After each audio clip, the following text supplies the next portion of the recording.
7h, 9h, Dimitri Pavlenko. L'édito politique sur Europe 1 avec Le Figaro. Bonjour Vincent Trémollet de Villers. Bonjour Dimitri, bonjour Anissa, bonjour à tous. Aujourd'hui, Emmanuel Macron rencontre les 184 citoyens qui ont travaillé pendant plusieurs semaines sur la question de l'euthanasie et du suicide assisté.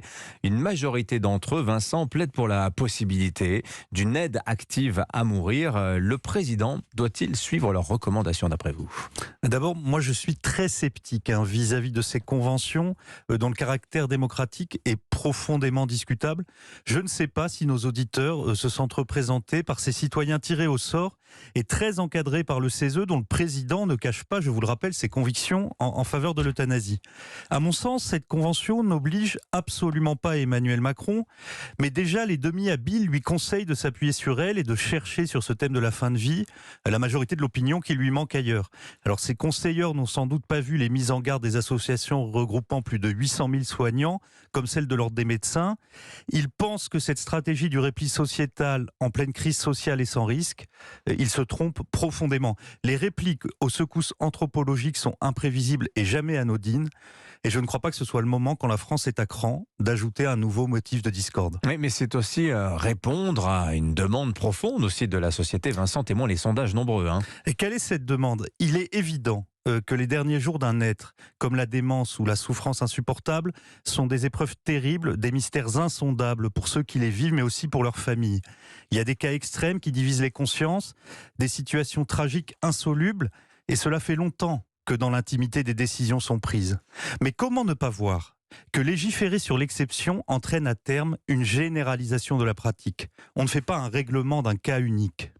Durant le Covid, au nom d'un bien sanitaire supérieur décrété par l'État, l'aveuglement administratif l'a emporté sur l'humanité la plus élémentaire.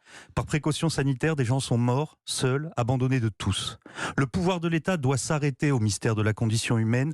Dès qu'il décide d'aller au-delà, les humanistes savent bien qu'il faut sonner l'alarme. Mais la Convention, Vincent, plaide aussi pour un développement des soins palliatifs et le maintien d'une clause de conscience pour les médecins. Donc ce nouveau droit, s'il est inscrit dans la loi, ne serait en aucun cas imposé à ceux qui y seraient hostiles. Il faut d'abord se féliciter, de l'importance donnée aux soins palliatifs.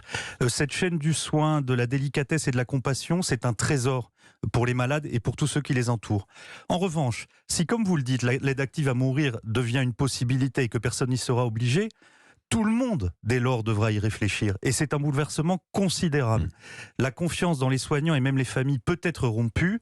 Le sentiment d'être un poids pour ses proches et la société sera de plus en plus présent. Et le tout avec en arrière-plan un système de santé délabré où l'on manque de médecins, d'infirmiers, de lits et de médicaments. Ne soyons pas naïfs, Dimitri, les logiques comptables viendront inévitablement planer sur cette question des derniers jours. Donc si je vous comprends bien, Vincent, le moment n'est pas le mieux choisi peut-être pour faire évoluer la loi sur ce sujet, soi-disant fédérateur. C'est-à-dire qu'entre deux manifestations, à la veille d'un voyage présidentiel en Chine, sans compter l'entretien du chef de l'État à Pif Gadget et celui de sa ministre Marlène Schiappa à Playboy, on voit bien que la politique a connu des temps beaucoup plus sereins. Rebondir avec la fin de vie, ça voudrait dire vous allez travailler 2 ans de plus, mais rassurez-vous, l'État s'occupe d'améliorer votre mort, d'assister votre éventuel suicide. C'est quand même un peu hasardeux et c'est même franchement sinistre et crépusculaire.